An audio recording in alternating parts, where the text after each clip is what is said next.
kita nak jawab pada malam ini. Kalau satu dunia pun membenci kita, tetap akan ada satu orang insan mulia yang akan tetap sayang pada kita. Siapa? Nabi Muhammad sallallahu alaihi wasallam. Nabi sayang kepada kita umatnya lebih daripada mak kita sayang pada kita. Nanti saya akan terangkan.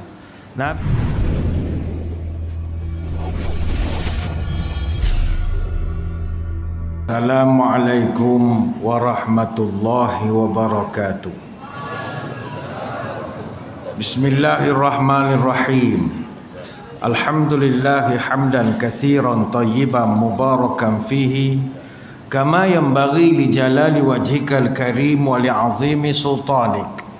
Allahumma salli ala sayyidina Muhammadin abdika wa rasulika nabiyil ummi wa ala alihi wa sahbihi wa sallim. Nawaitu ta'alluma wa ta'lim wa tazakkura wa tazkir wa naf'a wal intifa' wal ifadah wal istifadah wal hasa ala tamassuki bi kitabillah wa sunnati rasulih wa du'a ilal huda wa dalalah alal khair ibtigha'a wajhillah wa mardatihi wa qurbihi wa thawabihi lillahi ta'ala. Allahumma alhimna ilman nafqahu bihi awamiraka wa nawahiyaka warzuqna fahma na'lamu bihi kaifa nunajika ya arhamar rahimin. Ya Allah, ilhamkan kepada kami ilmu untuk kami memahami segala perintah dan larangan-Mu, dan berikanlah kami pemahaman untuk kami memahami bagaimana cara untuk bermunajat kepada-Mu. Allahumma rzuqna fahaman nabiyyin wa hifdzal mursalin wal ilhamal malaikatil muqarrabin bi rahmatika ya arhamar rahimin. Ya Allah, anugerahkanlah kepada kami kefahaman para nabi, ingatan para rasul, dan ilham malaikat muqarrabin. Allahumma akrimna binuril fahmi wa akhrijna min zulumatil wahmi waftah lana abwaaba rahmatika wansyur alaina hikmataka ya arhamar rahimin. Ya Allah, muliakanlah kami dengan cahaya kefahaman, keluarkanlah kami dari kegelapan ragu-ragu, dan bukakanlah kepada kami pintu-pintu rahmat-Mu. Terima kasih yang berusaha saudara pengacara majlis, yang saya hormati para pegawai, ahli-ahli jawatan kuasa, serta para sukarelawan Masjid Sirajuddin Al-Anwar, Kampung Batu Belah, Kelang. Seterusnya tuan-tuan guru, para alim ulama, para habaib, muslimin muslimat, hadirin hadirat, tuan-tuan puan-puan, moga-moga dirahmati Allah sekalian. Alhamdulillah, bermulanya 12 Rabiul Awal sudah menjadi kebiasaan bagi sesetengah kita mengadakan majlis sambutan Maulidur Rasul sebegini. Ada setengah tempat dia buat syarahan, tak ada marhaban tapi ada makan. Ada setengah tempat dia buat marhaban saja, tak ada syarahan tapi ada makan. Ada setengah tempat tak ada syarahan, tak ada marhaban, ada makan. Tuan-tuan malam ni tiga-tiga ada. Marhaban ada, syarahan ada, makan pun ada. Luar biasa sekali saya dipahamkan ni malam yang kedua diadakan sambutan Maulidur Rasul. InsyaAllah ceramah kita tidaklah panjang sangat. Sempatlah tuan-tuan nak balik kejar Gegau Berganza pada malam ni, tak ada masalah. Ataupun yang nak kejar game Arsenal lawan Liverpool pun lagilah sempatnya 11.30 kan. Jadi dengarlah ceramah sekejap. Pada kesempatan malam ini kita nak membicarakan satu tajuk, iaitu rindu padamu ya Rasulullah sallallahu alaihi wasallam. Di antara perkara aksiomatis dalam syariat Islam adalah mencintai baginda Nabi. Sesungguhnya seluruh para ulama, tak kira apa aliran sekalipun, termasuk Syiah sekalipun, semuanya bersetuju bahawa wajib kita mencintai baginda Nabi. Bahkan kita diminta menyintai Nabi lebih daripada cinta benda lain. Dan cinta kepada Nabi adalah salah satu daripada cabang kesempurnaan iman dan merupakan konsekuensi daripada syahadah Muhammadur Rasulullah. Justru para ulama Semua sepakat, tidak ada khilaf tentang perkara ini. Dan ulama muktabar mereka sampaikan susun bab cinta Nabi ini dalam banyak kitab.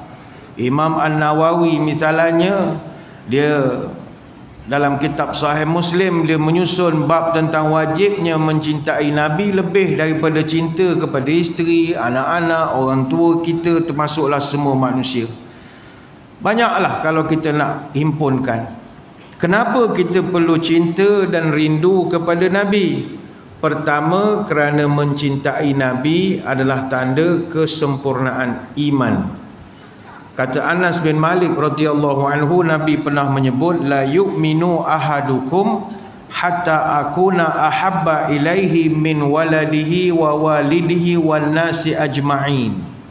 Nabi menyebutkan bahawa tidak sempurna iman seseorang itu selagi dia tak menjadikan aku ataupun dia menjadikan aku sama dia cinta dengan benda lain. Artinya dia mesti menjadikan aku lebih dia cintai daripada mak bapak dia, daripada anak-anak dia. Maka ini yang dimustahakkan. Ini hadis riwayat Imam Muslim. Jadi yang pertama, kita kena cinta sangat pada Nabi kerana ini tanda sempurnanya iman. Yang kedua, kita kena cinta kepada Nabi kerana kita nak membalas kasih sayang Nabi kepada kita. Tuan-tuan sekalian, ada orang dia nak bunuh diri.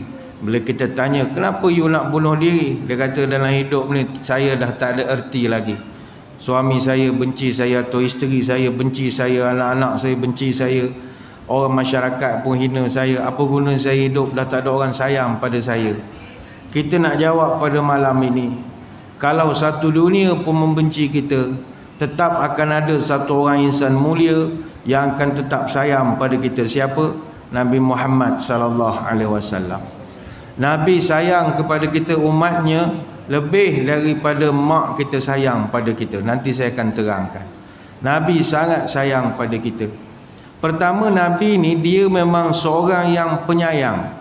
Sampaikan Nabi ni terkenal, dia punya nama dia adalah Nabiyur Rahmah, Nabi kasih sayang. Dan itu nama Nabi sendiri yang berikan.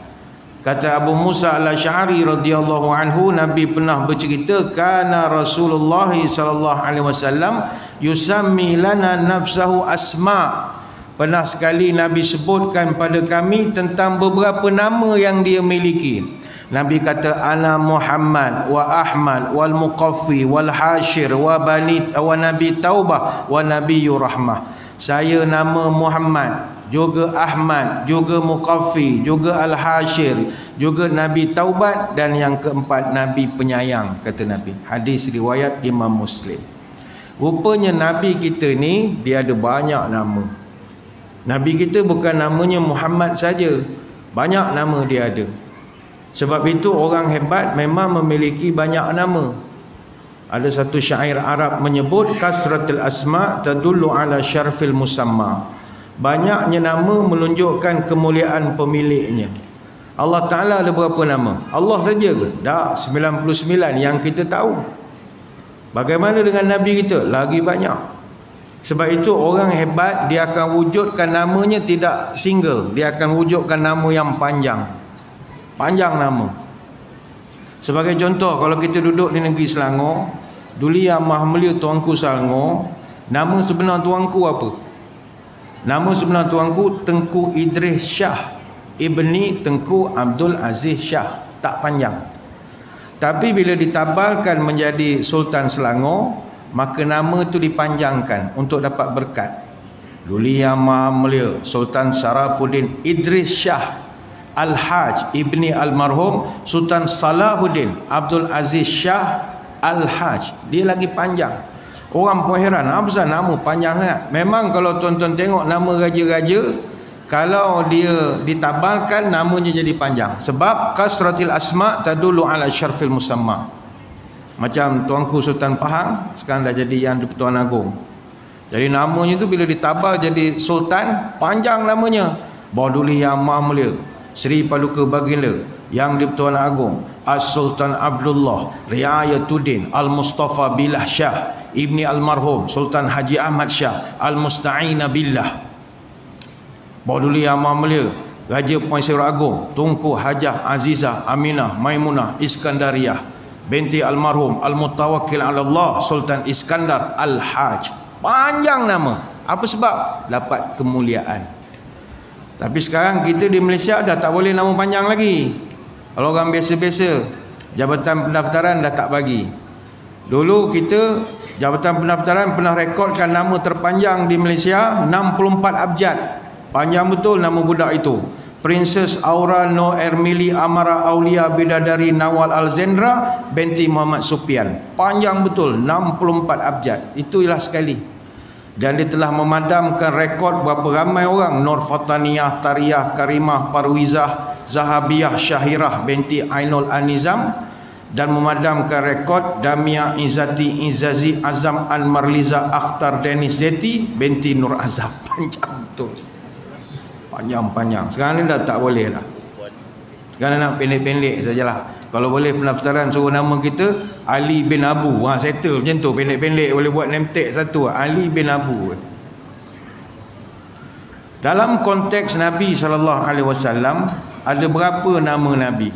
Ulama ada berbeza pendapat. Kata Al-Jazuli dalam kitab Dalailul Khairat, nama Nabi ada 200. Saya percaya kita pun tak tahu berapa banyak lagi nama Nabi selain daripada yang kita tahu. Muhammad, Ahmad, itu sajalah. Kata Ibn Dahiyah dalam kitab Al-Mustawfa bi Asma'il Mustafa, nama Nabi ada 300. Ada nama yang disebutkan secara jelas di dalam nas, dalilnya kuat. Contohnya nama Muhammad, Ahmad, Al-Mahi, Al-Hashir, Al-Ashir, Al-Aqib. Apa lagi? Al-Muqaffi, Nabiyur Rahmah, Nabiyur Taubah, Al-Mutawakkil, Abu Qasim. Ini semua yang clear disebutkan dalam nas. Dan ada yang disebutkan berdasarkan deskripsi sifat baginda Nabi. Sebagai contoh dalam surah Al-Ahzab ayat 45 disebutkan Sirajul Munir. Itu sifat kepada Nabi kita. Ataupun dalam surah Al-Ahzab ayat 40 disebut Khataman Nabiyyin. Jadi ini semua nama-nama Nabi. Tapi nama Nabi yang paling mulia dan peringkat first class sekali adalah Muhammad. Muhammad. Daripada ratusan nama, first class ranking nombor 1 Muhammad. Apa sebab? Kerana nama Muhammad ini direkodkan dalam Quran. Sebab itu tuan-tuan untung kalau nama tuan-tuan ada Muhammad. Nama tuan-tuan ada dalam Quran. Orang kalau ada nama dalam Quran ni mahal tuan-tuan. Nama dia ada dalam Quran. Nama Nabi disebutkan pertama dalam surah Ali Imran ayat 144. Wa ma Muhammadun illa rasulun qad khalat min qablihi rusul. Itu pertama Allah Taala sebut. Kemudian dalam surah Al-Ahzab ayat 40. Maka Muhammadun aba ahadim min rijalikum walakin Rasulullah wa khataman nabiyyin. Disebut kali kedua nama Muhammad. Yang ketiga Allah Ta'ala sebut dalam surah Al-Fatah ayat 29. Muhammadur Rasulullah walladzina ma'ahu asyidda'u 'alal kufar ruhama'u bainahum tarahum ruk'an sujada. Panjanglah ayatnya. Kemudian yang keempat Allah Ta'ala sebut nama Muhammad di dalam satu surah. Surah tu pun nama Muhammad, iaitu pada ayat yang kedua, walladzina amanu wa amilus solihati wa amanu bima nuzzila ala Muhammad wa huwal haqqu min rabbihim. Itu disebutkan jelas nama Nabi kita Muhammad. Dan hanya satu kali saja Allah Ta'ala sebut nama Nabi kita dengan gelaran Ahmad, iaitu dalam surah Shaf ayat yang ke-6. Wa mubasyiran bi rasulin ya'ti min ba'di ismuhu Ahmad. Sekali saja Allah Ta'ala sebut Ahmad, yang lain adalah Muhammad. Sebab itu untunglah tuan-tuan pada malam ini kalau mak bapak kita taruh nama kita Muhammad. Orang nama Muhammad darjatnya mulia di akhirat. Di dunia belum tentulah, tapi di akhirat confirm. Itu untung. Maka rugilah kalau orang yang buang nama Muhammad daripada diri dia. Ataupun rugilah mak bapak yang pergi pendaftaran buang nama Muhammad pada anak dia. Ada satu kes berlaku, saya tak sebutlah di mana. Dia masa dalam pantang Suami dia daftar nama apa semua, taruh nama anaknya Muhammad, tapi bukan single Muhammad, ada murakkab lagi lah, Muhammad bin Jadi dia tak berapa suka dengan nama Muhammad itu, sebab katanya panjang sangat. Bila nak pergi pendaftaran, check up dekat klinik, nama anak dia panjang sampai 3 murakkab. Jadi habis pantang, dia pergi ke pendaftaran, dia buangnya nama Muhammad. Bila orang tanya, kenapa you buang? Nama anak saya panjang sangat. Jadi ketika itu keluarga dia marahlah. Kenapa awak nak buang nama yang mulia? Dengan selamba dia menjawab, orang boleh bagi pendapat, tapi jangan harapkan pendapat itu akan diambil sebagai keputusan akhir. Mana saya tahu? Dia sendiri yang cerita kisah ini dalam laman sosial, bukan kita ngorek-ngorek, dia yang bercerita. Pertama, kita nak beritahu nama anaknya tidak panjang. Kalau setakat Muhammad bin tu tak panjang. Yang saya sebut Alexandra itu lagi panjang daripada nama anak dia. Yang kedua, kalau dah tukarlah, itu hak masing-masing. Tapi jangan kempen pula orang lain untuk tukar. Saya ajar cara-cara dikongsikan di TikTok, Instagram, di Facebook. Siap bagi panduan tata cara nak buang nama anak macam mana, borang apa, kena seorang-seorang cukup lah, jangan ajak orang lain ikut. Yang ketiga, tak manis lah kalau kita ni orang nasihat, kita jawab dengan jawapan, orang lain boleh bagi pendapat, tapi jangan harapkan pendapat itu diambil sebagai keputusan akhir saya. Tak sesuai. Hidup biar berjasa, mati biar beriman, berfikir biar berilmu, bercakap biar berbahasa, bergaul biar beradab, berakal biar berakhlak.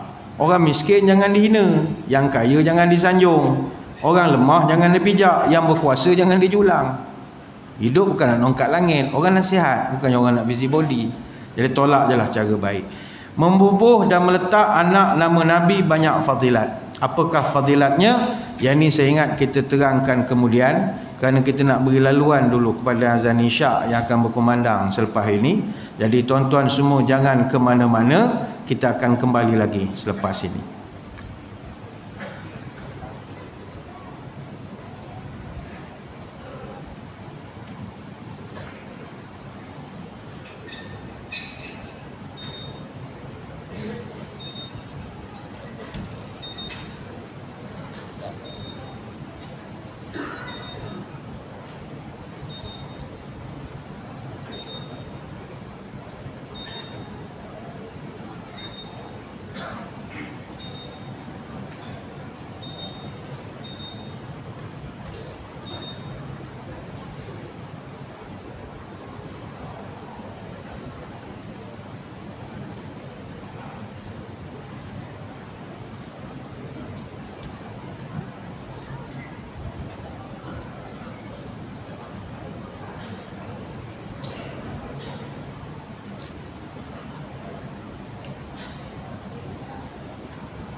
Muslimin muslimat yang dirahmati Allah sekalian, kita menyambung syarahan bersempena sambutan Maulid Rasul sallallahu alaihi wasallam pada malam ini.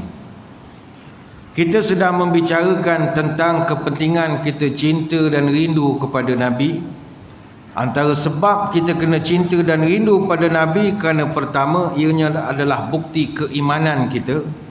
Yang kedua, kerana kita nak membalas kasih sayang baginda Nabi sallallahu alaihi wasallam.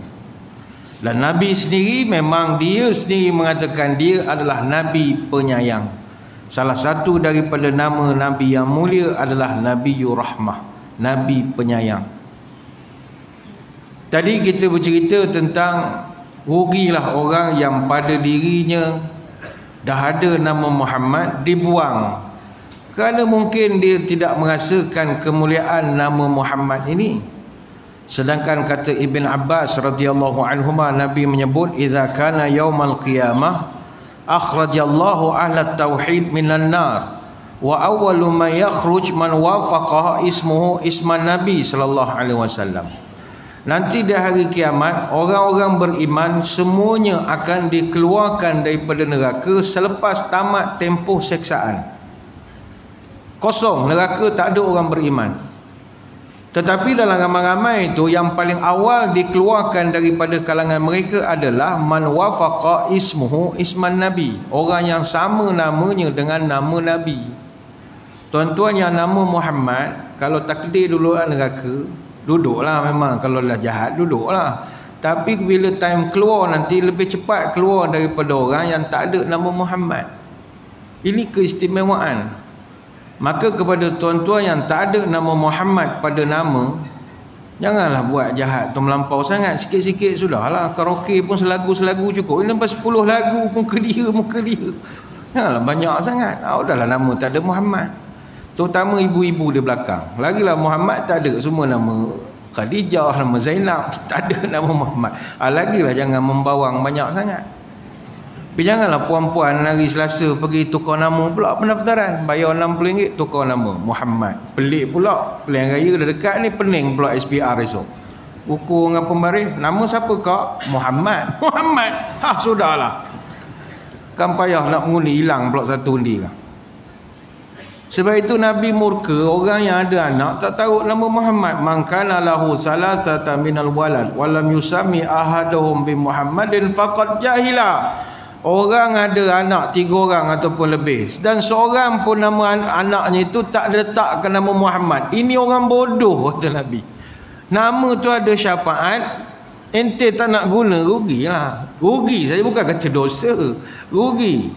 Jadi kepada tuan-tuan yang ada nama Muhammad, terima kasihlah kepada mak ayah kita sudi tahu kita nama Muhammad. Dapatlah kemuliaan, menumpang kemuliaan nama Nabi SAW. Balik kepada cerita nama Nabiyur Rahmah. Nabi kita memang seorang yang penyayang. Allah Ta'ala sendiri sebut dalam Quran, laqad ja'akum rasulun min anfusikum azizun 'alaihi ma 'anittum harisun 'alaikum bil mu'minina raufur rahim. Telah datang kepada kamu seorang rasul dari kalanganmu sendiri. Berat terasanya melihat penderitaan kamu, sangat menginginkan keselamatan dan keimanan kepada kamu, amat belas kasihan lagi penyayang terhadap orang beriman. Allah akui. Surah Al-Mu'minun, surah At-Taubah ayat 128. Dalam ayat ini kata ulama, Allah jelaskan 3 akhlak Nabi yang amat mengasihi umatnya. Pertama, Nabi sangat merasa berat melihat penderitaan yang menimpa umatnya. Yang kedua, dia sangat-sangat menginginkan keimanan dan keselamatan pada umatnya. Yang ketiga, dia sangat kasihan dan penyayang kepada umatnya. Sebab itu huraian tentang kasih sayang Nabi dalam hadis begitu banyak. Amirul Mukminin fil hadis, iaitu Imam Al-Bukhari, dia telah berikan satu judul khas di dalam kitab sahihnya pada bahagian Kitabul Adab dengan satu judul bab. Dia tulis bab rahmatin nas wal bahaim, bab tentang bagaimana Nabi kita kasih kepada manusia dan juga haiwan. Bahkan dalam Kitabul Adab daripada Sahih Bukhari dalam judul bab ke-18, babu rahmatil walad wa taqbilihi wa mu'anaqatih, bab Nabi ni menyayangi anak-anak dan Nabi dia akan mencium dan memeluk anak-anak. Itu memang diceritakan begitu terperinci sekali. Nabi kita memang penyayang, tuan-tuan, luar biasa sekali penyayangnya. Dan orang yang paling disayangi oleh Nabi sallallahu alaihi wasallam siapa? Tuan-tuan semualah, umat dia. Dia paling sayang dalam banyak-banyak umat dia. Kata ulama, pertama Nabi ni dia bukan sekadar sayang, dia rindu, sayang, bangga. 3 perkara dia ada. Macam kita dengan anak-anak, mungkin kita sayang tapi tak rindu. Mana tak balik pun lantak engkau lah, tak balik-balik. Nabi ni dia sayang, dia rindu dan dia proud, dia bangga dengan umat dia. Apa buktinya Nabi rindu pada kita? Satu ketika Nabi dengan sahabat, Nabi mengatakan, wadidtu anni qad ra'aitu ikhwanana, aku rindu betul nak jumpa dengan saudara-saudara aku. Sahabat yang mendengar ayat itu mengatakan, alasna bi ikhwanika ya Rasul, kami ni bukan saudara ke ya Rasul?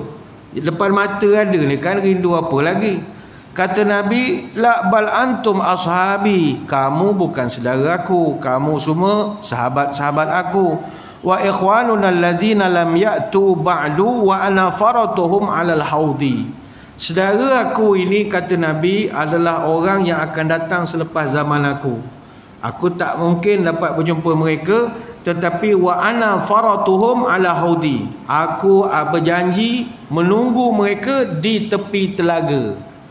Kita semua nanti appointment kita dengan Nabi di padang mahsyar. Nabi nak sangat tengok muka kita. Bayangkan Nabi begitu rindu pada kita. Maka soalan malam ini, adakah kita rindu pada Nabi? Ada orang dia hanya cinta saja, dia tak rindu. Rindu ni lain, tuan-tuan. Rindu ni dia tak sabar nak jumpa lah. Sayang biasa, rindu ni luar biasa sekali. Sebab itu kita kena rindu pada Nabi. Ada satu hadis Nabi sebut, min asyaddi ummati li hubban nasun yakununa ba'di. Umat yang paling mencintaiku adalah orang yang hidup selepas daripada aku. Yawaddu ahaduhum law ra'ani bi ahli wa mali. Dia begitu kepingin nak melihat wajahku, walaupun mereka terpaksa menebus dengan keluarga dan harta mereka. Hadis riwayat Muslim. Macam kita sekarang nak tengok Nabi dah tak ada lagi. Nabi dah tak ada. Jadi apa cara kita melepas rindu? Kita pergilah ke Masjid Nabawi. Apa sebab? Di sana ada makam Nabi. Kita masuk ikut Babu Salam, jalan himpit-himpit nak lalu pergi ke Babu Jibril, lalu Kausar Raudhah. Tengok makam Nabi, wah kita pun sebab bagi salam, ya Rasulullah, saya daripada Malaysia, ya Rasulullah, daripada Kelang. Sihat ke ya Rasulullah? Kabare waras. Waras apa waras lah. Itu je yang teringat. Assalamualaikum Sayyidina Abu Bakar, sihat ke? Borak macam kenal bertahun-tahun. Kita rasa lepas kerinduan. Tapi tuan-tuan nak pergi Madinah bukannya macam pergi pucung. Kena naik kapal terbang pergi Arab Saudi ni. Nak kena ada visa, kena ada duit. Tapi lah Nabi sebut, ya wadu ahadum law ra'ani bi ahli wa mali. Dia sanggup korbankan harta dia, keluarga dia sebab nak jumpa aku, iaitu pergi sampai ke Madinah. Dan ramai tuan-tuan di sini ada yang ada kesanggupan itu. Kaya tidak, tapi adalah duit setakat nak pergi ziarah Madinah, lapor diri kepada Nabi kita, bagi salam, doakan kesejahteraan kepada Nabi, dapatlah kemuliaan tinggi di akhirat. Kita doakanlah Nabi. Jadi orang-orang yang begini yang Nabi sebut, dia sampai peringkat dia rindu. Rindu ni susah nak ungkap dengan kata-kata lah tuan-tuan. Kalau cinta sayang itu biasa, tapi kalau dah rindu ni dia lain. Dan makhluk-makhluk yang lain pun rindu pada Nabi. Ada satu kisah, di zaman Nabi dulu ada satu batu dekat dengan Mekah. Dia sayang sangat pada Nabi, sehingga kan setiap kali Nabi lalu, dia beri salam kepada Nabi. Kata Nabi, inni la'arif hajaran bi Makkah kanu yusallimu alayya qabla an ub'atha inni la'arifuhul an. Kata Nabi, saya masih lagi ingat ada satu batu di Mekah, dia selalu beri salam kepada saya sejak sebelum saya diangkat menjadi Nabi lagi. Dan saya tahu batu tu masih ada sampai sekarang, kata Nabi. Hadis riwayat Muslim. Batu beri salam, bayangkanlah. Nasib baiklah para sahabat ni akidahnya kuat. Kalau batu tu ada di Malaysia, saya ingat habis kikih dia orang buat batu cincin lah. Oh ini barakah, ini berkat, ini boleh tabaruk ni. Tak, sahabat buat bodoh bagi salam, bagi salam. Cerita yang masyhur, ada seekor unta, dia boleh bercakap dengan Nabi, meluahkan kerinduannya. Kata Ya'la bin Murrah Al-Thaqafi radhiyallahu anhu, baina nahnu nasiru ma'an Nabi sallallahu alaihi wasallam iz mararna bi ba'irin yusna alaih.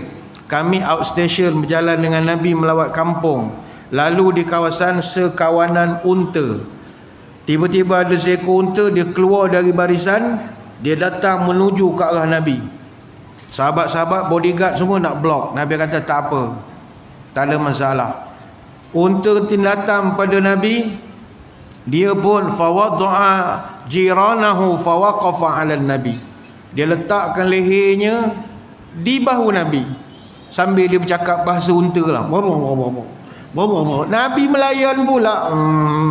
Okey. Contohlah, bukanlah Nabi cakap okey. Nabi berbicara dengan dia. Dah habis unta tu berborak, Nabi pun tanya, aina sahibu hadzal ba'ir? Mana tuan unta ni? Owner dia mana? Sahabat kata, kami cari ya Rasul. Pergi cari. Carilah owner dia. Jumpa dengan owner. Engkau tuan unta ni? Bi'nihi. Jual unta ni ke akulah. Kata ya Rasul, amma iza zukirat adza min amrihi. Kalau tuan yang minta ya Rasul, takkan kami nak jual. Ni kan Nabi, kami sedekah saja ya Rasul. Kata Nabi, engkau ada berapa ekor unta? Seekor ni je lah ya Rasul. Habis kalau sedekah aku, apa engkau ada? Tak ada apa ya Rasul. Habis nanti kalau jadi miskin, tak aku kena jadi asnaf pula nanti? Ya tak ya juga ya Rasul. Cancel jual lah, itu saja harta ada. Tak apalah, kata Nabi, fa innahu syaka kasratal amal wa qilatal alaf fahsinu ilaih. Tak apalah, kau jaga ini unta, tapi cuma aku nak kasih tahu, ini unta tadi dia mengadu sama aku. Dia buat report. Dia kata engkau kasih kerja banyak tapi gaji sikit. Tak boleh itu macam SKMK, sikit kasih banyak kerja, tak boleh. Fahsinu ilaih, engkau kena buat baik dengan dia. Ni dah tua. Kerja banyak tak apa, upah mesti mau banyak. Ada faham? Faham ya Rasul. Okey, selesaikan. Ini Nabi, dia disayangi lah, sebab dia pun penyayang. Cerita yang masyhur juga berlaku dalam Masjid Nabawi. Kata Jabir bin Abdullah radhiyallahu anhu, kana Rasulullah sallallahu alaihi wasallam iza khataba yastanid ila jid'in nakhlati min siwaril masjid. Nabi kalau khutbah pada mimbar dia akan bersandar dekat dengan batang kurma di salah satu tiang masjid. Itu tabiat Nabi. Tapi masa demi masa ada buat renovation, dapat mimbar baru. Jadi batang kurma tempat Nabi selalu menyandar itu dah tak digunakan. Jadi bila tak digunakan, kata para sahabat, satu hari kami tengah semayang, wastawa alaihi idu tarabat tilka sariyata kahanini naqati hatta sami'aha ahli masjid. Kami mendengar macam bunyi unta merengek. Gitu. Masing-masing mandang unta siapalah yang memekak ni. Rupanya bila diselidik, bukannya bunyi unta, tapi bunyi pokok kurma tu menangis. Menangis kerana sedih. Nabi dah tak ada, dah nyandar pada dia. Dia rindu pada Nabi. Hatta nazala ilaihi Rasulullah fa'tanaqaha fasakatat. Sehingga Nabi terpaksa pergi dekat dia, Nabi usap dia, barulah dia diam. Hadis riwayat An-Nasa'i. Ni pokok, haiwan semua rindu pada Nabi. Ada sebatang pokok lagi di zaman Nabi. Di zaman Nabi ni tuan-tuan, banyak pokok-pokok ajaib. Ni lain tahun lah kita cerita pokok, batu, barang-barang ajaib yang ada zaman Nabi. Tetapi benda-benda ini tak ada langsung disalahgunakan oleh para sahabat. Sebagai nak tunjukkan sahabat akidah kuat. Dia tak harap berjaya gagal dalam hidup kerana batu ke, kerana macam kita kan cincin lah itu ni contoh. Oh kalau pakai batu ni jadi begini, kalau pakai ni pakai. Dia tak ada. Kalau para sahabat, batang kurma menangis tu lama dah ditorih, dia buat yang gelang macam-macam. Tak. Dia tahu itu bukan cara berjaya atau gagal dalam hidup, bukan kerana makhluk lain, melainkan kerana Allah. Ada sebatang pokok lagi kat dalam Musnad Imam Ahmad, ada direkodkan. Ya'la bin Murrah Al-Thaqafi radhiyallahu anhu cerita, baina nahnu nasiru ma'un nabi fanazzalna manzilan fanaman nabi. Kami outstation berjalan dengan Nabi, sampai satu tempat Nabi penat, dia kata dia nak baring sekejap. Tiba-tiba faja'at sajaratun tashuqqul ard. Tiba-tiba kata Ya'la bin Murrah, kami nampak ada sebatang pokok berjalan membelah bumi. Guguk hatta ghashiyathu thumma raja'at ila makaniha. Dia pergi dekat Nabi, dia payungkan. Nabi tidur, dia kasih teduh. Lama dia payungi Nabi, thumma raja'at ila makaniha. Dia dah selesai payung Nabi, dia balik semula ke tempat dia yang asal. Guguk, dia balik. Sahabat yang menengok peristiwa tu semua tercengang. Dah selesai, Nabi pun bangun. Falamma staiqadha Rasulullah sallallahu alaihi wasallam zakarat lahu faqala hiya syajaratun ista'zanat rabbuha azza wa jal an tusallima ala Rasulillah fa'adhina laha. Kata Nabi, sahabat cerita, ya Rasul, tadi masa tuan tidur ada sebatang pokok geduk, dia datang payung tuan, magic betul lah. Macam mana tu ya Rasul? Kata Nabi, itu pokok dia doa kepada Allah supaya nak dapat dekat dengan aku, dan dia dah dapat izin daripada Allah untuk dekat dengan aku, maka dia pun payungkan aku. Ini hadis riwayat Imam Ahmad. Maka hadirin hadirat sekalian, kalau pokok, unta, batang kurma, batu boleh rindu pada Nabi, bagaimanakah kita umatnya yang Nabi terang-terang sebut, aku rindu pada umatku yang akhir zaman. Takkanlah tak sudi nak membalas kerinduan ini. Rindulah pada Nabi. Yang kedua, Nabi ni dia bangga dengan kita. Dia sangat bangga dengan kita. Dalam banyak riwayat dia sebut dia sangat megah dengan umat dia. Dalam satu hadis Nabi pernah sebut, tazawwajul wadudal waluda fa inni mukashirun bikumul anbiya yaumal qiyamah. Kata Nabi, kawinlah kamu, carilah perempuan yang penyayang dan mudah dapat anak, kata Nabi. Kerana sesungguhnya aku sangat bangga dengan sebab banyaknya kamu nanti ketika aku berkumpul bersama para Nabi pada hari kiamat. Hadis riwayat Ahmad dan Ibnu Hibban. Rupanya Nabi megah dengan kita sebab dia punya follower ramai. Macam kita lah main Instagram, main TikTok, main apa, kan bangga kita dengan follower kita. Abang berapa follower? Oh 5,000 Ustaz. Per 5,000? Tak boleh lah, tak boleh masuk dekat 5,000 habis lah. Yang lain tu follow sajalah. Friend 5,000. Wah, ada orang buka page dia sampai 1 juta orang, ada 2 juta, 3 juta, macam-macam lah. Cristiano Ronaldo saya ingat ratus juta dia punya follower yang ikut dia. Tapi Nabi sekarang followernya ada berapa? 2 bilion ada yang mengikut Nabi sallallahu alaihi wasallam. Dia bangga dengan jumlah itu. Dia bangga dengan para nabi. Sebab itu Nabi bangga dengan kita kerana kita ni meramaikan jumlah umat dia. Dalam satu hadis Nabi pernah sebut, ma suddiqan Nabi sallallahu alaihi wasallam minal anbiya ma suddiqtu. Inna minal anbiya man lam yusaddiqhu min ummatihi illa rajulun wahidun.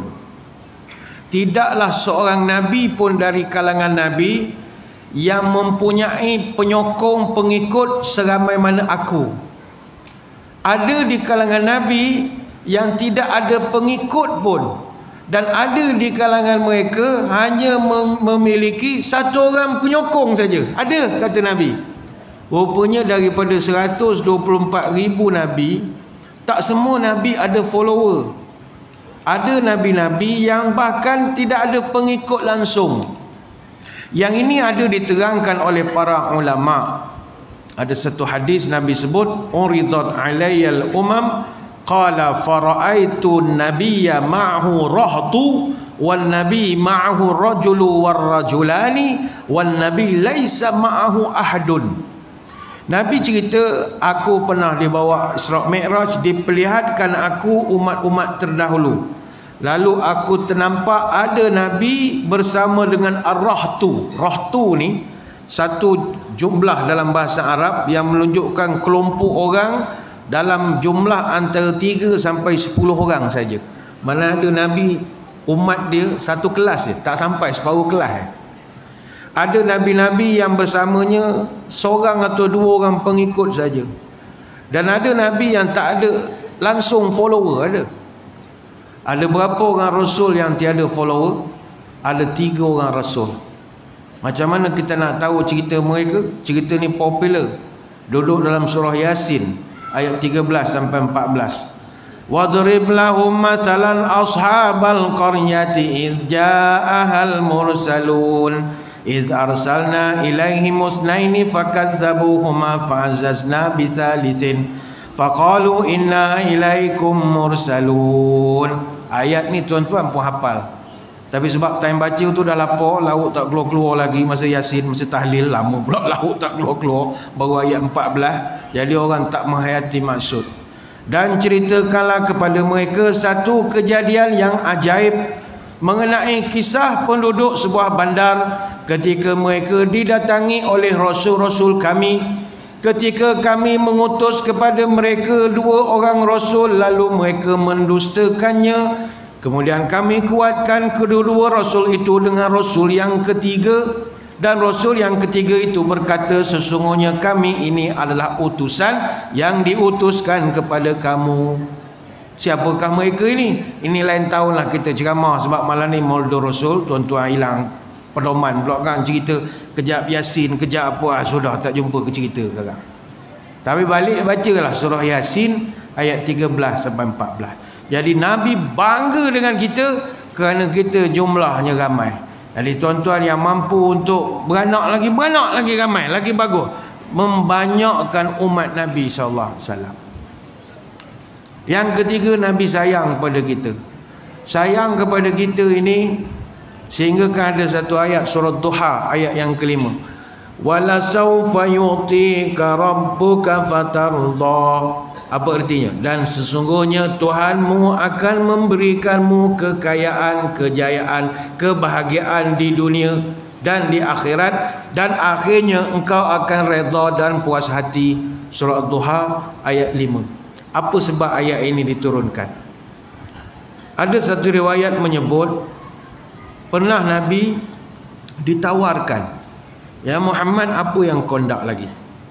Kata malaikat, kau nak kekayaan, nak kekuasaan, nak pangkat, gelaran, semua boleh diberikan. Sebagaimana pernah diberikan kepada Nabi Sulaiman. Nabi Sulaiman dia sultan, dia raja, dia nabi. Jadi engkau pun wahai Muhammad, tak ada masalah kalau kau ndak. Kita benda boleh ajar, boleh bincang, tak ada masalah. Nabi kita ditawarkan begitu, tapi dia boleh tanya, saya boleh terima, tak ada masalah, cuma saya nak tahu, boleh tak umat saya dapat garanti semua masuk surga? Itu saya nak tahu. Jawab malaikat, tak boleh ya Rasulullah. Umat ente ni ada yang reti bahasa, ada yang tak reti bahasa. Yang reti bahasa surgalah, yang tak reti bahasa kita goreng dulu dalam neraka. Berapa ribu tahun settle, kita masuklah balik. Oh, kata Nabi, makna masuk neraka jugalah. Mestilah tak reti bahasa kena masuk neraka. Apa respon Nabi kita? Izan la arda ya Rab wa wahidul ummati finnar. Tak apalah, saya tolak tawaran tadi. Selagi mana tak ada kepastian umat saya ini boleh dilepaskan daripada neraka, tak apalah, saya miskin pun tak apalah. Punyalah Nabi sayang pada kita. Timbul pertanyaan, kenapa agaknya Nabi kita ni sayang sangat pada kita? Pertama sekali, kita umat akhir zaman ni adalah umat paling lemah. Lemah dari segi apa? Pertama, badan kita kecil. Kita punya fizikal tak kuat. Dan ini diakui oleh Nabi Musa AS. Ingat tak peristiwa Isra' wal Mi'raj? Nabi balik daripada jumpa Allah, Nabi bawa perintah semayang 50 waktu. Nabi berterserempak dengan Nabi Musa AS. Lalu Nabi Musa tegur arahan dalam solat 50 waktu itu mustahil.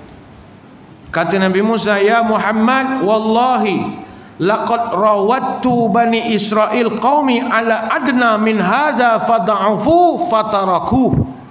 Kata Nabi Musa, Muhammad, demi Allah, saya dulu pernah pujuk Bani Israel untuk melaksanakan semayang tak sampai pun 50 waktu, tapi itu pun tak mampu nak buat. Sedangkan umat engkau wahai Muhammad, fa ummatuka adhafu ajsadan wa quluban wa abdanan wa absaran wa asma'an. Umat engkau ya Muhammad badannya lemah, fizikalnya, hatinya, penglihatannya, pendengarannya, semangatnya. Tak payahlah umat engkau lembik-lembik. Farji' fal yukhaffif anka rabbuka.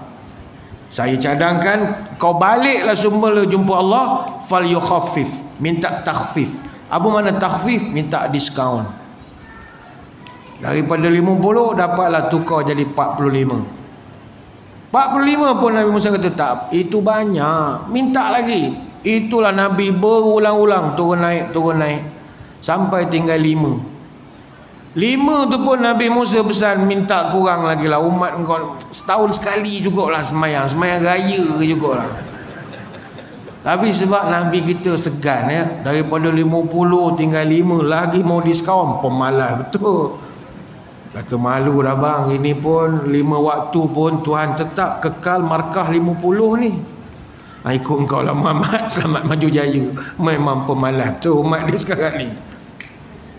Yang rajin tu kita ucap tahniah lah, yang malas memang pemalas lah. Jadi kita ni memang dah disebut oleh Nabi Musa badan kecil-kecil. Jadi kita ni lemah, umat paling lemah. Umpama kalau anak-anak, kita ni anak paling bongsu. Lepas tu dalam ramai-ramai anak bongsu ni biasanya dapat tempat istimewa di hati kita. Sebab kita belas tengok dia. Anak sulung nombor 2, nombor 3, nombor 4, okey lah, yang kita sayang juga. Kalau anak sulung kita sayang, ni yang mengenalkan kita jadi mak bapak, mengajar kita erti menjadi ibu bapa. Tapi anak bongsu dia ada satu belas. Sebab kita memikirkan, sempat tak aku tengok dia ni convocation, sempat tak aku tengok dia ni kahwin, sempat tak aku melimang cucu daripada anak aku yang bongsu. Banyak kita fikir benda yang mungkin kita tak ada momen dengan dia. Jadi sayangnya tu lebih. Maka sama macam kita, umat paling bongsu, jadi dia punya sayang tu lebih. Cuma kata Ka'ab al-Ahbar, walaupun umat Nabi akhir zaman ini dia badan kecil, dia lemah, tetapi kata dia innallah ta'ala akrama hadhil ummah bi khamsi karamat. Umat akhir zaman Allah muliakan mereka dengan 5 kemuliaan. Innahu khalaqa du'afa hatta la yatakabbara. Badannya spek kecil-kecil supaya mereka ni tak jadi sombong. Yang kedua, khalaqahum sigharan fi anfusihim hatta takuna mu'annatut ta'am wasyirab wathiyab alaihim aqal. Dijadikan umat akhir zaman kecil-kecil supaya mereka jimat belanja dalam pakaian dan makanan. Tuan-tuan bayang kalau badan kita ikut spek zaman Nabi dulu-dulu. Bayangkan tuan-tuan Nabi Adam. Nabi Adam ni ialah Nabi kita pernah cerita tentang fizikal ahli syurga. Nabi sebut ala khuluqi rajulin wahidin ala surati abihim Adam situna zira'an fis sama. Ahli syurga nanti kata Nabi, rupa mereka sama seperti rupa ayah mereka iaitu Nabi Adam, yang mana tingginya ketika itu mencecah 60 hasta menjulang langit. Hadis riwayat Imam Bukhari. Satu hasta panjang mulai daripada lengan, mulai daripada siku sampailah hujung jari tengah. Itu satu hasta, lebih kurang di dalam 45 cm. Pembaris panjang itu baru 30 cm. Maka kalau 60 hasta, ini 27.432 meter. Kalau kita bulatkan kepada 30 meter bersamaan 90 kaki. Bayangkanlah tinggi mana Nabi Adam, 30 meter. Kalau kita andaikan setiap tingkat bangunan adalah sekitar 10 kaki, maka ketinggian 30 meter ni bersamaan dengan ketinggian bangunan 9 tingkat. Nabi Adam punya besar, tinggi bangunan SUK punyalah tinggi. Tuan-tuan bayang kalau badan kita besar itu, berapa meter kain nak pakai raya? Mati kita tuan-tuan. Kain plekat besar, semua besar, letih. Dapat bonus dah lah 500, tak cukup. Beli kain besar-besar, tak lepas. Tapi syukur alhamdulillah. Yang ketiga kata Ka'ab, ja'ala umruhum qasirun hatta takuna dhunubuhum aqal. Umat akhir zaman umur juga tidak panjang, 60, 70, 80 meninggal. Kenapa tak boleh panjang sampai 100? Sebab nak mengurangkan dosa dia. Kalau umur dia sampai 96, 97, 98, mana dosa dia pun 96 tahun, 97 tahun berdosa, lama benar berdosanya. Yang keempat, ja'alahum fuqara hatta yakuna hisabahum fil akhirati aqal. Dijadikan umat akhir zaman ramai miskin. Maka bila ramai miskin, maka kuranglah kena audit di akhirat nanti. Dia cek kita punya custom punya pemeriksaan tu tak lama lah, sebab barang tak banyak, masuk je lah. Kau barang pun tak ada, bonet pun kosong, jalan je lah.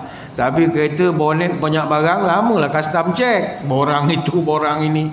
Jadi ada hikmah kenapa ramai orang Islam miskin. Dan yang kelima, ja'alahum akhirul umam hatta yakunu baqa'uhum fil qabri aqal.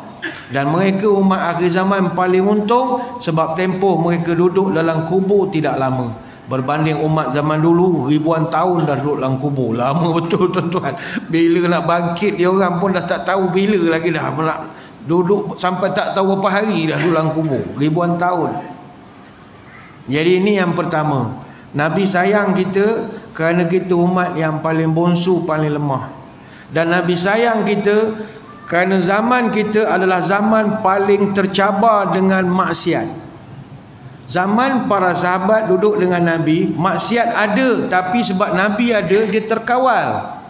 Zaman sekarang maksiat ni tuan-tuan, la ilaha illallah. Baik itu Nabi sebut, innama masali wa masalun nasi kamasali rajulin istauqada nara.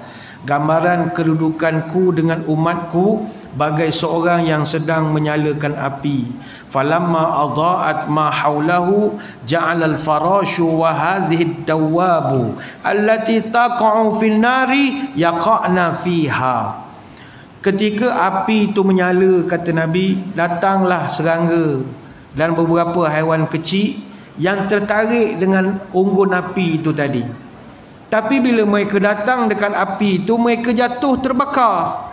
Maka faja'ala yanzi'uhunna wa yaghlibannahunna fayaqtahimna fiha. Maka aku akan berusahalah nak menyelamatkan serangga-serangga ini daripada dekat dengan api. Akan tapi ada yang dikalahkan dan tetap mahu saja dibakar oleh api itu. Maka kata Nabi, fa ana akhuzu bihujazikum anin nar wa antum taqtahimuna fihi. Jadi akulah orang itu yang berusaha nak menyelamatkan kau daripada api neraka supaya kau tak terbakar dalam nyalaan api itu. Hadis Bukhari Muslim. Kita tuan-tuan, zaman dulu maksiat susah, sekarang maksiat terang-terang. Kita tak payah banding dengan zaman sahabat, zaman apa. Saya ingat banding zaman sekarang 2022 dengan zaman kita tahun 80-an 90-an pun kita boleh nampak sekarang ni maksiat di hujung jari saja. Mungkin ada tuan-tuan di sini yang lebih senior daripada saya. Macam saya ni dulu hidup zaman orang tengah minat dengan hiburan juga, tapi masa tu zaman rock. Kita zaman rock kapak masa itu. Zaman itu nak tengok live performance, kita kena pergi ke funfair baru boleh tengok live performance. TV ada tapi hiburan tak banyak. Macam sekarang TV setiap saluran tu hiburan semua. TV 1 menyanyi, TV 2 menyanyi, 3 menyanyi, 4 semua menyanyi. Tuan-tuan balik ceramah ni kan, buka TV Gegar Organza menyanyi lagi. Cuma malam ni dia tema Mauludur Rasul, insaf sikit lah. Dia semua lagu-lagu dakwah saja. Bolehlah tengok yang tak tudung pakai tudung, agaknya lah kita tak tahu juga. Dulu zaman kita hiburan konsert ini payah nak cari. Adalah kalau zaman 90-an dulu ada, ni bagi yang seumur dengan saya lah. Zaman itu kita ada Battle of the Bands.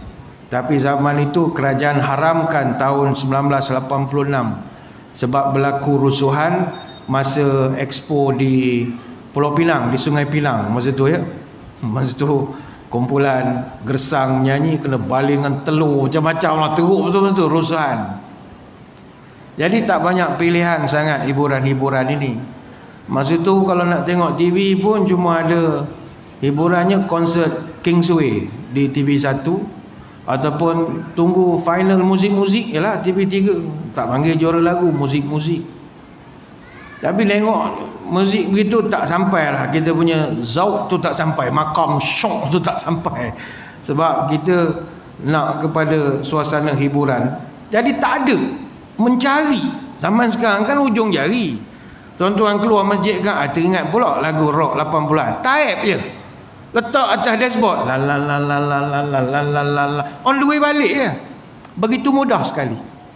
Dulu agak payah. Saya ingat lagi zaman dulu, mungkin tuan-tuan pun ada pengalaman yang sama lah. Kita kalau nak mendengar lagu-lagu, kita dengar radio. Biasanya kita dengar pujaan 10 Nescafe zaman dulu. Setiap hari Ahad pujaan 10 Nescafe. Ataupun kalau nak tahu lagu baru, kita layan slot pilihan bersama Radio 2 RTM. Sekarang Radio Music, dia pukul 9 malam tiap-tiap malam. Jadi rancangan pilihan bersama ini dia akan keluar senarai dalam surat khabar, dalam ruangan hiburan Tusan Malaysia. Dia beritahu malam ni lagu apa, malam ni lagu apa. Jadi kita yang suka muzik ni akan cari kaset nak rakam. Masa tu kaset kalau kita nak rakam kena cari kaset kosong. Saya ingat anak-anak muda kaset pun tak kenal lagi lah. Kaset jenis Maxell, jenis BASF, jenis TDK, kita guna kaset kosong. Kalau tak ada kaset kosong, kita ambil je kaset ceramah yang ayah kita punya, Ismail Kamus, Nada Murni, ada banyak dalam kereta kan. Ambil je, kita tindih je lah, rakam ceramah Ustaz Nur Salam Al-Hafiz, kita ambil tindih lah. Tapi nak kena ada skill lah. Masa tu kalau dia kaset ni dia ada lubang, dia ada right protect tab dekat atas tu ya. Kalau kat atas tu compact kaset tu dia berlubang, kita kena sumbat dulu dengan sama ada dengan tisu ataupun selotip apa ke, baru boleh rakam. Dia rakamlah lagu-lagu moden pukul 9 malam. Hari esok ayah nak pergi kerja, cari kaset sembahyang kamu. Pasal-pasal lagu rock pula. Balik memang kena terajang lah jawabnya. Memang mana kita nak hiburan, nak apa susah. Sekarang punya hiburan, la ilaha illallah, luar biasa sekali. Aktiviti anak-anak kita, sebab dia orang ni generasi gadget. Generasi tengok TikTok, generasi tengok Facebook. Dia tak ada macam zaman kita, ada main bola petang-petang, main takraw, main apa. Dia tak ada, duduk tengok video dalam Facebook, tengok video TikTok, tengok video yang berhormat bergaduh dalam parlimen, tengok Korea dekat Netflix, dia dah tak ada kehidupan. Sebab itu Nabi dia bimbang dengan generasi ni. Sebab mereka ini makin lama makin dekat dengan maksiat. Maka sayang dia tu lebih kepada kita. Sahabat kalau jadi baik, tak heran. Maksiat payah tuan-tuan. Sekarang ni maksiat tuan-tuan tak cari pun datang. Contoh kita nak menengok YouTube ceramah Ustaz Somad misalnya. Pasanglah ceramah YouTube Ustaz Somad. Wah dia ceramah. Tiba keluar iklan. Ingin kempiskan perut, gede. Gambar orang tunjuk perut gede. Kita pun skip ad lah. Tekan pangkar, jari comel, tekan makin banyak pula keluar. Geduk. Hilang ceramah Ustaz Somad. Nengok perut je lah. Nengok perut. Tak niat pun nak menengok. Dia gangguan tu banyak lah. Jadi itu antara punca Nabi sayang pada kita. Sebab itulah kalau tuan-tuan perasan, disebabkan Nabi sayang pada kita, Nabi didik kita ni penuh kesopanan. Dan Nabi tidak memberat-beratkan kita dengan ibadat yang kita tak mampu nak buat. Kalau tuan-tuan perasan, Nabi ada benda yang dia buat, dia tak suruh kita buat. Contoh dia witir tiap-tiap malam, dia tak suruh kita buat. Dia tahu umat aku yang kuat sangat. Nabi tiap-tiap malam witir. Nabi tahajud hampir tiap malam. Kalau tak ada pun dia akan qada. Nabi sembahyang sunat fajar tiap-tiap hari. Tapi pernah disuruh kita buat? Dia suruh tapi tak suruh 100%. Nabi puasa wisol, dia tak suruh kita buat. Dia tahu ada benda yang umat aku mampu buat. Ada benda, okey, ini boleh. Dia lebih faham kita sebab dia sayang kita. Sebab itu Nabi pernah sebut, innallaha lam yab'atsni mu'annitan wala muta'annitan, walakin ba'atsani mu'alliman muyassiran. Allah telah mengangkat aku sebagai seorang, Allah tidak mengangkat aku sebagai seorang yang memaksa dan tidak pula keras kepala dengan pendirian, tetapi Allah mengutusku sebagai guru yang memberikan kemudahan pada umatku. Hadis riwayat Imam Muslim. Sebab itu Nabi dia banyak dah mempermudahkan pada kita. Kalau kita pemalas, memang pemalas betul lah kita. Dah banyak dah ringan. Saya ambil contoh apa arahan-arahan yang Nabi beri pada kita yang menunjukkan dia sayang pada kita. Sebagai contoh, Nabi pesan pada kita semua supaya jaga makan. Apa sebab? Nabi tak bagi kita makan banyak sangat. Kalau kita baca hadis-hadisnya macam dia beletir. Tidak. Dia tak bagi kita makan banyak sangat sebab dia sayang kita. Dan Nabi sendiri tak pernah kenyang selama 3 hari berturut-turut. Ma syaba'a Rasulullah sallallahu alaihi wasallam salasata ayyamil mutawaliyatin. Nabi tak pernah kenyang 3 hari berturut-turut. Kita malam ni dah berapa hari kekenyangan?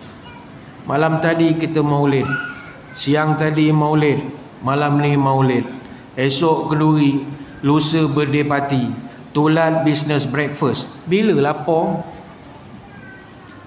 Kata cinta Nabi, kalau ikut Nabi tak kenyang 3 hari betul-betul. Mana hari ni hari Ahad, hari semalam kita kenyang, Ahad kenyang, Senin puasa. Ataupun hari ni kenyang, esok kenyang, Selasa lapar balik. Itu cara Nabi buat.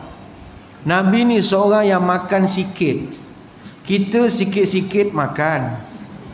Nabi seorang yang jaga makan. Kita asal berjaga makan. Nabi makanannya semua jadi ubat.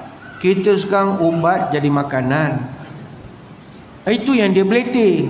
Makan mesti jaga, kata Nabi. Aku sayang kau, nak suruh kau sihat. Tapi orang kita bab makan ni payah. Peluh berkira, makan berselera. Masa makan bersimbah peluh, bila bekerja asyik mengeluh. Pucuk lebah gading gajah, bekerja segan, tapi bila makan gagah. Habis majlis ni sekarang, banyak lauk, lamalah duduk. Banyak kuih, duduk tak beralih. Itu orang kita. Nak musim maulid. Musim maulid, ceramah sunat, makan wajib. Kalau maulid tak ada makan, sumpah di jemaah, kedekut punya masjid, dia memang kena makan. Walaupun berbuih lah penceramah cerita cinta Nabi, kurangkan makan, yang mencekik juga habis majlis.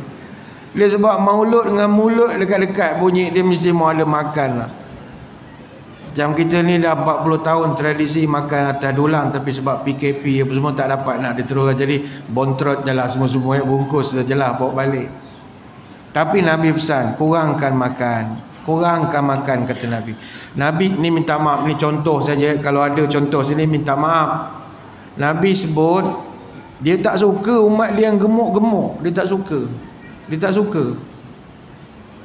Kata Imran bin Husain radhiyallahu anhu, Nabi pernah bersabda, akhir zaman akan muncul beberapa golongan, summa yakunu ba'dahum qaumun yashhaduna wa la yustashhadun wa yakhununa wa la yu'tamanun wa yanziruna wa la yufun wa yadhhar fihi muslimanu. Kata Nabi, kau akan jumpa kelompok manusia, kalau dia jadi saksi, saksinya tak boleh dipakai. Kalau kau diberi percayaan amanah, dia akan khianat. Dan kalau dia bernazar, dia tak akan penuhi nazar mereka. Sahabat tanya, macam mana rupa mereka ya Rasulullah? Yazharu fihi musiman. Kebiasaannya golongan ini, badan mereka gemuk-gemuk, kata Nabi. Hadis Bukhari Muslim. Jadi kita ni bukanlah gemuk kerana dia memang badan dia daripada kecil gemuk. Ada orang memang daripada kecil badan dia itulah gemuknya pun. Ini gemuk disebabkan terlampau banyak makan, minum dan bersenang-senang. Marilah kita ambil peringatan. Sekarang ni 5.6 juta rakyat Malaysia umur 18 tahun dah mengalami masalah berat badan berlebihan. Dan daripada jumlah itu 3.3 juta disahkan menghidapi obesiti. Kita bukanlah nak belengking, kau nak badan gemuk ke kurus ke, silakan. Masalah sakit. Daripada 3.3 juta orang yang kena obesiti, 17.5% daripadanya kena kencing manis, 30.3% kena darah tinggi, 28% ada masalah jantung, 38.6% ada masalah kolesterol tinggi. Awak muda, umur belum 30, pinggang dan punggung dah tak tahu mana satu. Apa masalah? Kami pun pernah muda juga. Cuba tengok gambar kat rumah, slim. Kami muda smart. Dah tua ni lah banyak kenduri.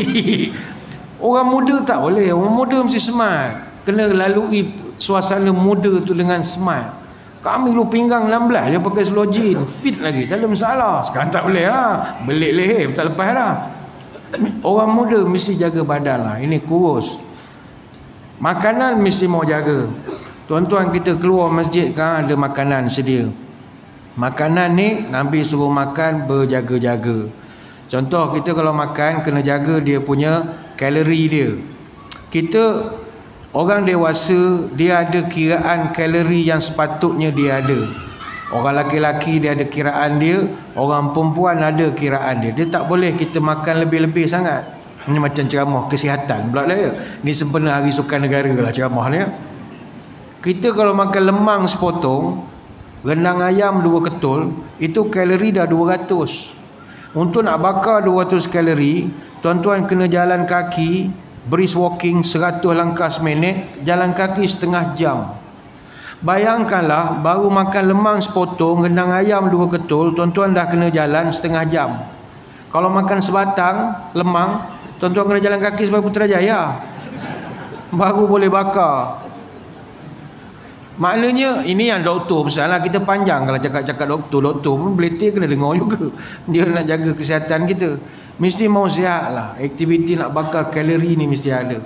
Tahniah lah ahli-ahli masjid di sini Pahang ada yang geng basikal. Ini bagus, kita ikut sunnah Nabi SAW menjaga kesihatan. Nabi tak ada penyakit yang kronik. Dia tak ada. Dia meninggal pun kerana demam saja. Jadi jaga kesihatan. Puncanya daripada makan. Itu yang Nabi beletih, naklah kau jaga makan. Bukan kerana dia dengki apa semua, tidak. Tapi dia nak suruh kita ini jadi orang yang terbaik. Masalah kita sekarang ini, kalau makan selera sangat. Itu masalah kita. Buat akhirnya muslimin muslimat sekalian, apa yang penting adalah kita dah tahu kepentingan cinta dan rindu pada Nabi. Soalnya malam ini, macam mana cara kita nak nunjukkan bukti kita sayang, rindu, cinta pada Nabi? Ada banyak tanda. Tanda yang paling asas kata ulama, siang malam dia sentiasa mengimpikan supaya dapatlah bertemu dengan Nabi, sekurang-kurang dalam mimpi. Sekurang-kurang. Kalau tuan-tuan dah pernah sampai tahap itu, tahniah kita ucapkan. Tahniah lah. Dah sampai, bilalah aku mimpi nak jumpa Nabi. Semangat betul. Dia dah begitu.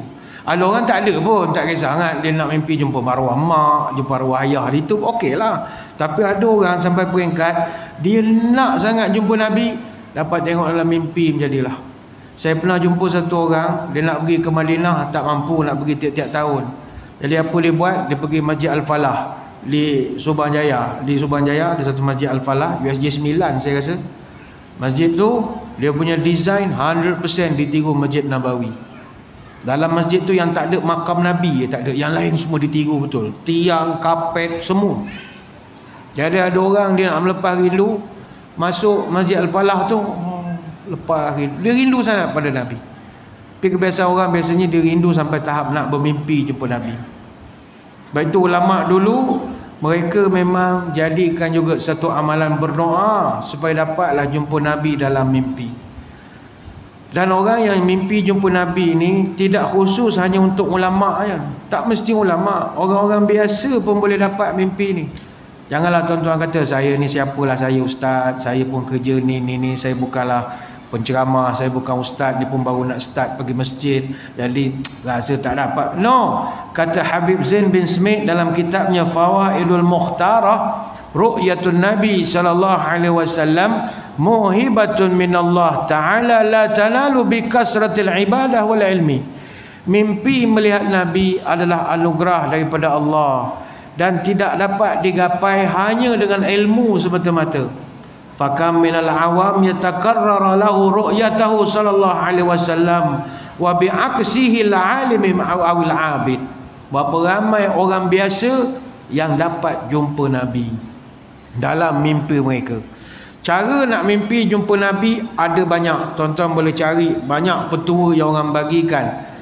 Ada yang disebutkan dalam beberapa kitab cara itu, cara ini. Tapi faktor terkuat untuk kita dapat mimpi Nabi adalah fa inna aqwa asbabu ru'yati Rasulillah quwwata mahabbah wa shiddata ta'alluq bihi wa kasrati zikri lahu wassalatu alaihi.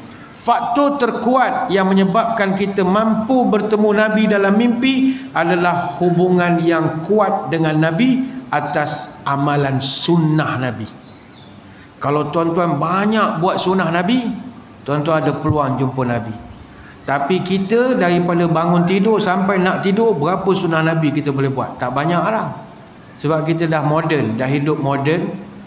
Sunnah ni bukan kahwin 2 itulah, itu salah satu ya. Saya ikut sunnah, saya kahwin 3. Memanglah rezeki masing-masing lah tu. Bukan itu. Dia sunnah ni daripada bangun tidur. Contoh, saya sendiri di masjid negeri, saya mengajar tiap-tiap minggu kitab 100 sunnah yang dah ditinggalkan. Memang orang dah tak buat lagi dah.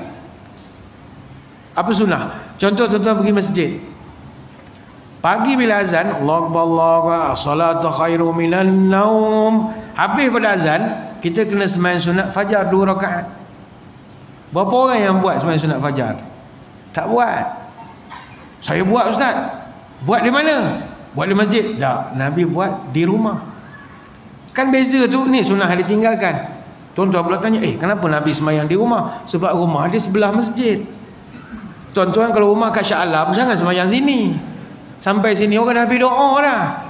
Ikut kesesuaian. Baik tu cari rumah dekat dengan masjid lah. Untuk akan datang cari rumah dekat masjid. Azan kita sembahyang sunat di rumah dulu. Memang sembahyang sunat afdal buat di rumah. Kita tak segala sembahyang buat di masjid. Tak, Nabi sembahyang fardu di masjid, sembahyang sunat di rumah. Kan dah situ dah tak dapat nak buat. Katakanlah tuan-tuan sembahyang sunat. Lepas sembahyang sunat, Nabi SAW dia akan baring. Sementara nak qomat subuh, dia baring di atas rusuk kanan dia. Bukan baring, mengering, menyenggeng kata orang Timur. Nyenggeng gitu. Kita ada buat, kita tak buat sebab kita duduk di masjid. Takkanlah lepas sembahyang sunat semua duduk menyenggeng atas sof macam dugong lah. Kalau ambil gambar tu viral tu. Lihatlah wahai dunia, masjid aku macam dugong lah semua, pacik-pacik lah. Dia tanya rupa bukan baring, kita nak ambil sunat tapi kita tak buat. Sebab Nabi sembahyang sunat di rumah, jadi dia boleh nyenggeng di rumah dia.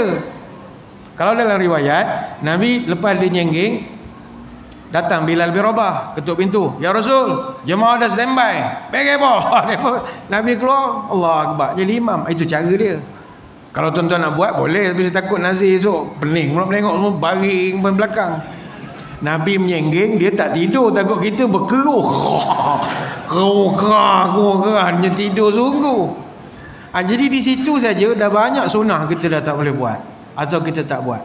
Jadi siapa yang nak dapat mimpi jumpa Nabi, mesti amalkan banyak sunnah-sunnah Nabi yang jarang diangkat ke permukaan ini. Kemudian orang yang dapat mimpi jumpa Nabi ni, orang yang banyak berselawat menyebut nama dia, orang yang cinta kuat di dalam hati dia, barulah boleh dapat. Cuma pesanan saya, kalau tuan-tuan nanti takdirlah malam karang mimpi dapat jumpa Nabi, rezeki tuan-tuan, apa yang tuan-tuan kena buat kalau dapat mimpi jumpa Nabi? Dalam kitab Fathul Bari karya Ibn Hajar dan juga kitab Al-Majmu' karya An-Nawawi disebutkan, orang yang kalau dapat mimpi jumpa Nabi, sebaiknya jangan cerita ke orang, diam saja. Kecuali tuan-tuan label ulama, label almarhum Harundin boleh, sebab orang tak akan gelak dengar cerita dia. Tapi kalau label-label kita, cerita kat member pagi esok, aku rasa mimpi jumpa Nabi lah semalam. Member berguling ketawa, ya. Engkau pergi masjid pun jarang, sembahyang Jumaat pun atas motor, ibadah Allah, baru masuk masjid mimpi jumpa Nabi. Nabi mana engkau jumpa? Orang akan kutuk kita. Lebih baik tak payah cerita saja, diam saja. Nak pula Nabi yang tuan-tuan jumpa pelik pula speknya. Aku mimpi jumpa Nabi, lepas tu dia pakai name tag dia tulis Muhammad Rasulullah. Lagi member guling suka lagi. Aku rasa kau jumpa Abu Jahal lah, bukan jumpa Nabi. Member ketawa pula kita lagi. Orang pertama gelak ke kita, isteri kita lah, bersembur Nescafe dia.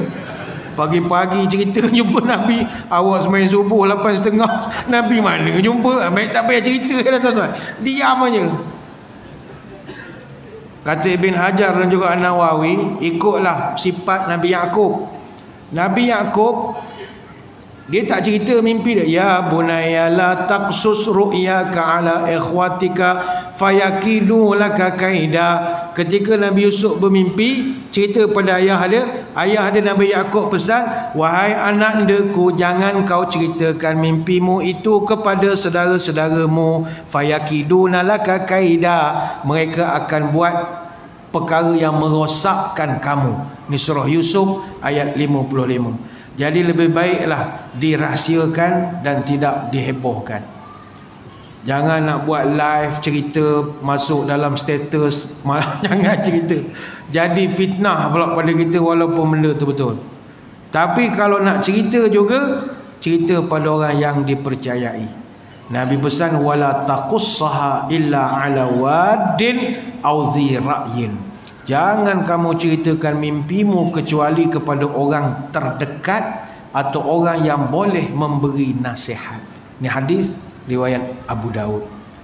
Moga-moga malam-malam yang berikut ini dapatlah tuan-tuan bertemu dengan Nabi dalam mimpi. Yang terakhir, cintailah Nabi sepenuh hati, kerana kita akan dibangkitkan dengan siapa yang kita paling cinta. Sahabat bertanya, ya Rasul, bila kiamat? Kata Nabi, wa ma adatta lis-saah, apa persiapanmu menghadapi kiamat? Jawab sahabat, ibadah tak banyak ya Rasul, tapi yang pasti I love you ya Rasul. Maka apa jawab Nabi? Innaka ma'aman ahbabta. Kalau begitu, kau akan dibangkitkan dengan orang yang paling kau cintai. Jadi kalau dalam hati kita sekarang cinta Nabi, kita bangkit esok jumpa Nabi. Tapi kalau dalam hati kita cinta kepada benda-benda yang mengarut itulah kita akan jumpa. Nabi Isa pernah bangkitkan orang daripada kubur. Orang tu bangkit saja, ayat pertama dia sebut keldai saya, keldai saya, keldai saya. Orang heran, kenapa pakcik ni cari keldai? Kata Nabi Isa, ini pakcik masih hidup, sayang sangat dengan keldai dia. Jadi nanti bangkit pada mahsyar, yang pertama dia cari keldai dia. Jadi kalau kita ada bela kucing, oyen ke apa ke, jangan sayang luar biasa sangat. Nanti bangkit pada mahsyar, oyen, nyau, oyen, nyau. Jangan, sayang sikit, okey. Jangan sayang lebih sangat. Sama tuan-tuan minat bola, malam ni Arsenal lawan Liverpool. Jangan melampau-lampau sangat. Minat sangat Arsenal. Esok bangkit, orang bangkit panggil Nabi. Engkau bangkit, Fabio Vieira, Fabio Vieira, Edin Nketiah, Edin Nketiah, Rob Holding, Rob Holding. Dia tak mana neraka duduk, kita pun tak tahu. Kita panggil dia buat apa? Ataupun kalau tuan-tuan ni contoh, minat sangat Gegar Organza. Pakai contoh, Jacqueline Victor, Jacqueline Victor, Tomok, minat sangat. Sheila Hamzah, Sheila Hamzah, minat sangat. Kita akan dibangkitkan dengan apa yang kita paling cinta. Jadi kalau tengah kita menyebut nama artis, meninggal, bangkit esok jemput nama artis esok. Jadi hati-hatilah, ada batasan dalam setiap kelakuan. Banyak nak diceritakan, tapi saya kira sekadar itulah sembang-sembang pada malam ini. Saya mengucapkan ribuan terima kasih atas undangan. Mohon maaf sebarang kekurangan. Moga-moga kita bertemulah pada lain-lain kesempatan. Sebelum berpisah, marilah kita menadah tangan berdoa. Moga majlis kita sama-sama diberkati Ilahi. Bismillahirrahmanirrahim. Allahumma salli wa sallim ala Sayyidina Muhammadin salatan tukhrijuna biha min zulumatil wahmi. Allahumma tawil umurana wa sahih ajsadana wa nawwir qulubana wa thabit imanana wa ahsin amalana wa wasi' arzaqana wa ilal khairi qaribna wa anil syarri ab'idna wa qdi hawaijana fid dini wad dunya wal akhirah innaka ala kulli syai'in qadir. Ya Allah, panjangkanlah umur kami, sihatkanlah tubuh badan kami, terangkanlah hati kami, tetapkanlah iman kami, elokkanlah amalan kami, luaskanlah rezeki kami, dekatkanlah kami dengan kebaikan, jauhkanlah kami dari kejahatan, kabulkanlah segala doa kami sama ada dalam urusan agama, dunia ataupun akhirat. Subhanakallahumma wa bihamdika nasyhadu an la ilaha illa anta nastaghfiruka wa natubu ilaik. Wa sallallahu ala sayyidina Muhammadin wa ala alihi wa sahbihi wa baraka wa sallam. Walhamdulillahi rabbil alamin. Sekadar itu wabillahi taufiq wal hidayah. Assalamualaikum warahmatullahi wabarakatuh. Wallahu a'lam.